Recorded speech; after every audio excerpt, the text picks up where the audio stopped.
You stated that MicroStrategy will go after the $300 trillion bond fixed income market. In a recent interview, Saylor said his preferred stock pays 400 basis points more than comparable corporate preferred. Is the next step to get MicroStrategy rated by agencies to get a AAA status, given their 5 to 6 asset to debt collateralized position? And if yes, is this the infinite money glitch you have described to your community? This is one of the infinite money glitches.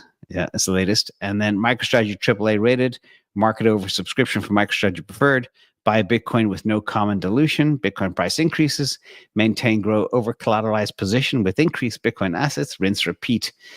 I appreciate your insights into Saylor's attack vector for the fixed income market. And I want to congratulate you, Alpha Hunter. This is one of the best formulated questions I've ever seen in the history of doing these questions on Patreon for 4.5 years now. Well done. Brilliant question. And I like brilliant questions. And I want to say big shout out to Sean D, TND Tesla, K8, Rusty Bot, and everybody here in the chat. Thank you for keeping us all safe. First of all, you mentioned attack vectors. Let's talk about these for a second. He is now issuing high yield securities that offer 8%, 10%, which is, again, 400 basis points, which is 4% more than what you can get in other places, with something that is a lot less risky, which is bonkers. But what he can do is, instead of taking debt and funding debt and everything else, he can pivot that money that he brings in into a very hard asset that's only going to go up over time. It's, again, yet another infinite money glitch, like we used to talk about years ago, of issuing stock at a premium to buy Bitcoin, self-fulfilling prophecy, etc. But this preferred stock and convertible bonds with the attractive terms are a no-brainer for many. A lot of people that sometimes have a lot of money, they're very happy with 8 to 10%. I personally wouldn't get out of bed if I don't make 40 to 50%, to be honest. But that's just me. I do this for sport. I don't do this for the money. But that's the first part. Then leveraging Bitcoin's volatility. As price appreciation increases, so does the value of strategy, which supports further issuance, as we've seen since August 2020. Also, the self-reinforcing loop. Again, Bitcoin's price rises, like you mentioned, strategy asset values grows, enabling more capital raises to buy more Bitcoin, which further drives stock and bond valuations. All sounds very easy. Is this another infinite money glitch? Hell, yes, it is. Again, they issue securities, not just ATM, but also convertible bonds, and now 3 different flavors of preferred stock at a premium to its Bitcoin NAV. And they use these proceeds to buy more Bitcoin, and the benefits from Bitcoin price increases boost NAV and the stock price. Again, repeating the cycle. Issue more securities at a higher premium. Boom. And the other thing is, likelihood of AAA rating? No. This will not happen because rating agencies are very slow to understand both new things and even very old things. Like, for example, Moody's just downgraded the US debt. It's clear that if the US was a company, it would have been shot a long time ago, out of business, bankrupt. But they just say, oh, well, time for a downgrade. It's just very Captain Obvious thing. So forget the rating agencies, forget AAA rating.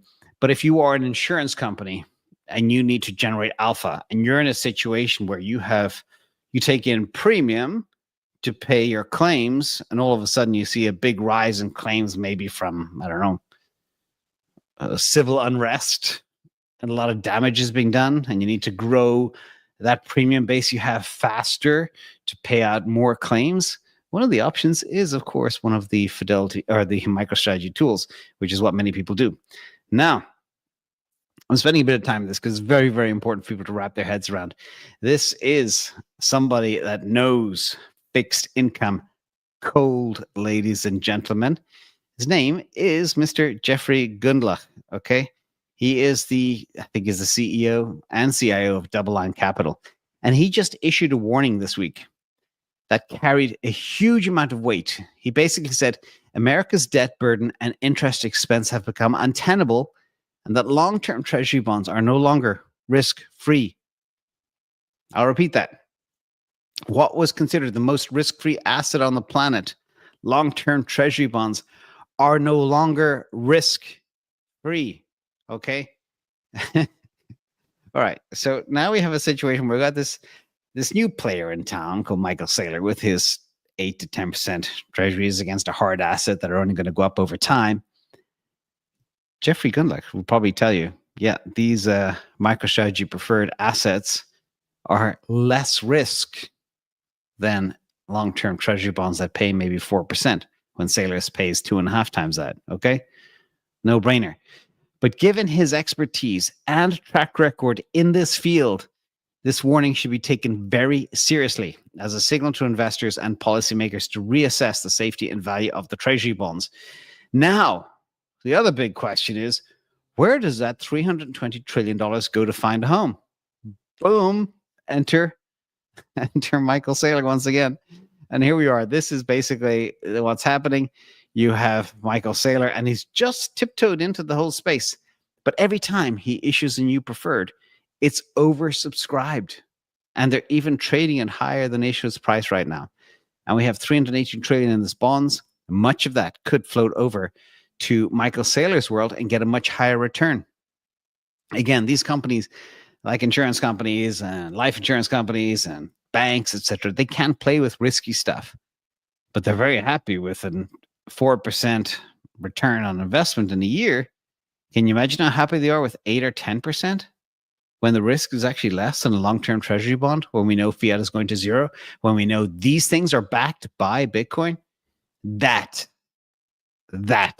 is the power he has. Okay, absolutely mind-blowing. An exciting time to be part of it. But there is a risk. I have to point out the risk as well. Hi, Tchaikovsky. Thank you for coming. There is a risk. And in fact, Michael Saylor acknowledged this himself in May last month at a Fortune interview.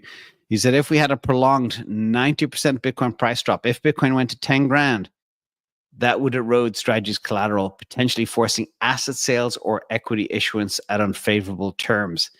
That is the danger. Not that we wiped out, but it would definitely hurt. The question is Bitcoin going to 10 grand? The answer is nope. Highly, highly unlikely. And if it is, we'll all probably be cavemen sitting around the campfire out in the wilderness because everything else will be destroyed too. So hope that answers your question. It's exciting time. And yes, it is another infinite money glitch. And it's all too powerful. Remember nothing else but this chart today. Okay. Bitcoin's 2 trillion. Bonds, 320 trillion. Okay. Bitcoin is a tiny speck of dust compared to these puppies. And these puppies are defunct right now. Defunct, ladies and gentlemen. Let's move on to the next question. Next one is from Argo. Hey, James, thank you for all you've done over the years. Always my pleasure. Curious about all the MicroStrategy insider selling and if the news was overblown or not, in your professional opinion. This is from Bitcoinist. Strategy's inner circle is selling. A storm warning for stockholders. Just remember, everybody. Hey, Rustybot, thank you up there, Norway. Just remember, media is designed to scare you. Okay? Let's look at some data. First of all, here are the insider sellers over the last few months. Carl Rickardson sold 370 grand. Jared Patton, 294 grand. Andrew Kang, 1.4 million. Carl Rickardson, 653. This guy, Carl, he's been selling quite a bit. But remember, it's not much compared to what their holdings are. And that's over a long period of time. If you give people stock, okay, very important to know this. If you give people stock and they have to, within a certain time frame, what's it called, execute their stock options, they incur taxes. And they have to sell part of their stock to pay taxes. You got board members of Tesla that have this exact same predicament, okay? If you're given, say, 10 million in stock and you convert your options and you're in a high tax regime that pays 40%, you're on the hook to pay $4 million bucks. How are you going to do that? Well, you got to sell some stock to pay that big, hefty tax bill. We've all been there, and that's just how the world works. And in the greater scheme of things, just to give you a visual of how much was actually sold, not a lot of stock. 2,380 shares. That would be considered a small bag here in the community. 5,700 shares, 4,907 shares. Again, nothing burger. But when you read these alarmist articles, they're just there to scare the heck out of you. Fear sells. when you have that grabbing title, you think the world's going to end. And what are you going to do? You're going to read the article. Okay. So, yeah. Ricketson, yeah, he's selling. But sometimes people need, I don't know, need to buy a big house or a big yacht or whatever else. Or maybe they want to rotate into another asset. Who knows? Diversify. You can't have all your eggs in one basket. Even though I've got very concentrated eggs in concentrated baskets, I'm probably the exception to the rule. But anyway, so don't worry about that stuff. Next question is from Wide Swing Trader. Regarding the pending AI revolution, Eric Schmidt, former CEO of Google, recently said that the US needs 90 gigawatts of energy to meet the anticipated AI growth and demand and expansion of data centers. What are your thoughts on energy and data stock companies that would anticipate where this puck is going? Great question. So, this is just to put things in perspective. A lot of people are so fearful. It's like, oh, we're all going to lose electricity because AI is going to eat it all. Well, we heard that for years and years about Bitcoin mining. Bitcoin mining is going to boil the oceans, all that FUD.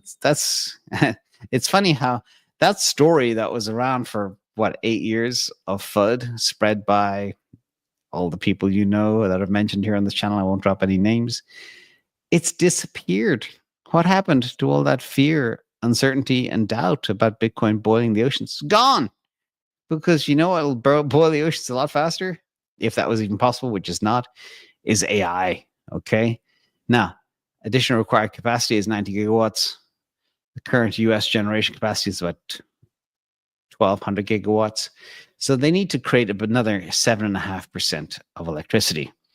Okay, which is a lot. All right. That's like turning on another 7.5% of homes and offices, etc., across the country overnight. It is a lot, no doubt about that.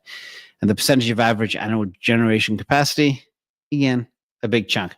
But the thing is, one thing people have to understand about humans is they adapt. And if all of a sudden you find you need more food, you'll figure out a way to get more food. If you find humans have a need to get more electricity, they'll figure out how to get more electricity. Now, Tesla, you answered which stock is the best energy play. This one is by far. This is, a shout out to Joe Tegmeyer, a picture of just some of the transformers that they've been buying. Okay, they are stockpiling transformers. Okay, why? What even is a transformer? Well, these things connect Tesla megapacks to the grid, ensuring stored energy is delivered at the correct voltage and frequency, etc., etc. Like there's many projects here in California that use transformers to link 256 megapacks or more to the 115 kilovolt transmission system, okay, which can go up to 730 megawatt hours during peak demand. The problem is, okay, the system is built for peak demand. Okay, if you can smooth out the need of the system, we have far too much electricity because the electricity is wasted because you can't store excess electricity. The grid is built for peaks. Okay, that's the problem. And that's the problem that Tesla is solving at scale. And that's why the demand for their megapacks is through the roof, everybody. All over UK, the Australians were first to buy all these things en masse, etc. But again, now Elon Musk said, energy is not the limiting factor right now. It is these things called transformers. And who has stockpiled a ton of them? Tesla. Okay. And this will ensure they can deploy a lot of megapacks as well, because this is the limiting factor right here. Not the megapacks, not the energy, the ability to store the energy and disperse the energy. Okay. Again, this guy always plays 8 years ahead of where things are actually going to be. Also, we have this thing called a free reactor in the sky. This is solar. When you mention solar in the US to anybody, they go, groan, solar is useless, it's dead, doesn't do anything. Well, look at what the Chinese are doing, okay? The Chinese know what's up. Okay, they've been planning solar. They create all the solar panels on the planet, pretty much over 90% of them, and they have the biggest solar deployments on the planet. And they generate a ton of solar energy, whereas nuclear energy in the U.S. is going down. U.S. solar is creeping up, But Chinese solar is going to the moon, okay? Way, way faster than their nuclear because it's free energy. It's an absolute no-brainer to deploy. And solar is also the fastest growing energy over the past 10 years. And again, a lot of people say, oh, solar will never be able to scale to future needs. That's not true. If you look at the Kardashev scale, which Elon Musk always refers to, solar will be 99% of all power generation on the planet. And the planet is already powered by solar. We wouldn't be here if it wasn't for the sun. Everything on this planet is powered by solar. So there is a way for humans to adapt. Yes, they can get their 90 gigawatt hours. Yes, the technology to play is there. And yes, this is the company that'll pull it off. Okay? That's the easy play. And I wrote a white paper last year of how the megapack business alone should be valued at $1 trillion. And at the time, that was over 2 times the market cap of Tesla. And it's just a little sideline business. So again, it's big. Stay tuned. Don't worry. AI will find the power it needs, and we will not lose our electricity.